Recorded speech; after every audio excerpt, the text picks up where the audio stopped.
Next up is Software Lending Library. Ready? Hi, everybody.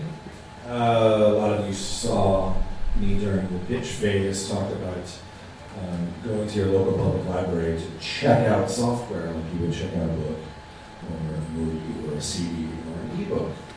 And so the demo is simply going to be showing you Photoshop running over the Gigabit connection, just to show you that this works, it works well, and it can be real.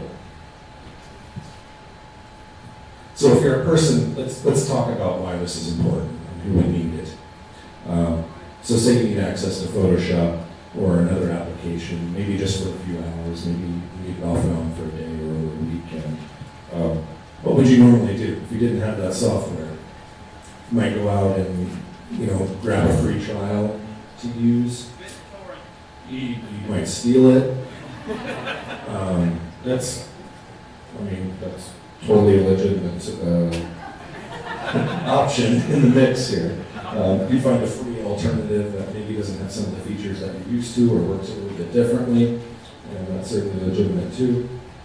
You might find one of your friends that has access to it. Well, we want to add in the ability to check it out from the library.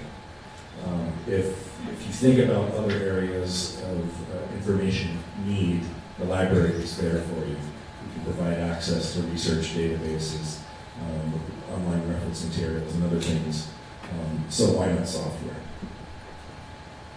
And I can see this coming in handy in a number of contexts. If I'm visiting my parents, say, and they have a 10-year-old Dell desktop with no software on it, and I need to work on something for work or for pleasure, that's a definite scenario where something like this would come into play. If you're visiting Kansas City from out of state, maybe you're just at work or at home without access to the software that you need. So I think it's pretty clear that there are a definite number of scenarios where this would come into play. So here we are in the remote desktop session, firing up Photoshop, opening up a really high resolution photograph of the map. Yeah.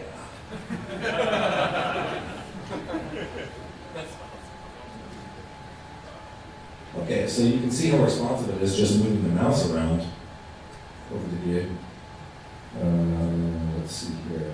Let's zoom in, which is something you want to do.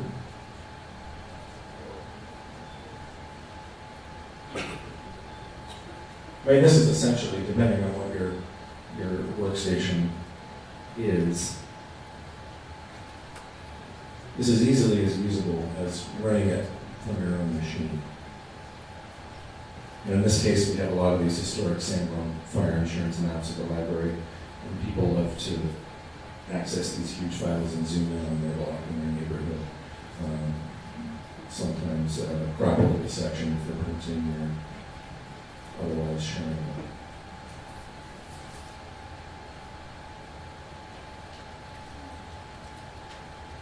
And also in a historical vein, we have a high-res photograph of just south of downtown Kansas City.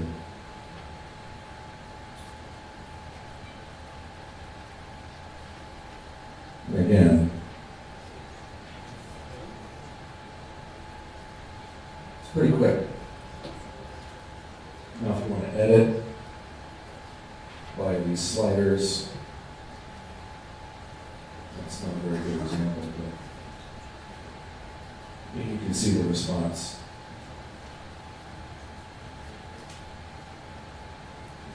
Is really good.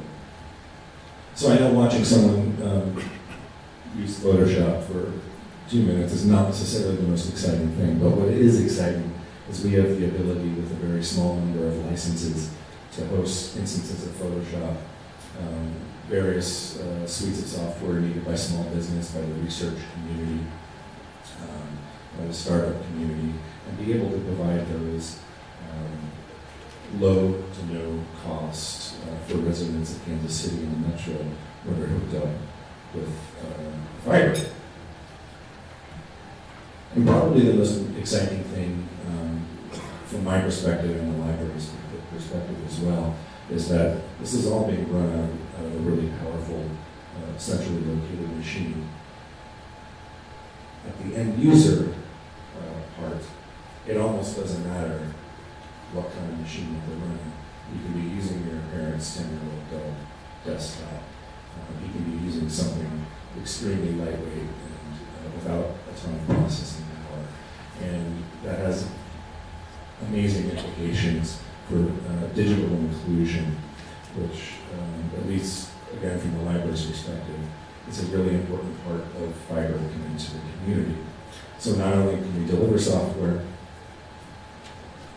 to all areas of the community where they're connected either at home, through their libraries, or local community centers, but the library can also be involved in educating people about why these applications are important and why being connected is important. Thanks.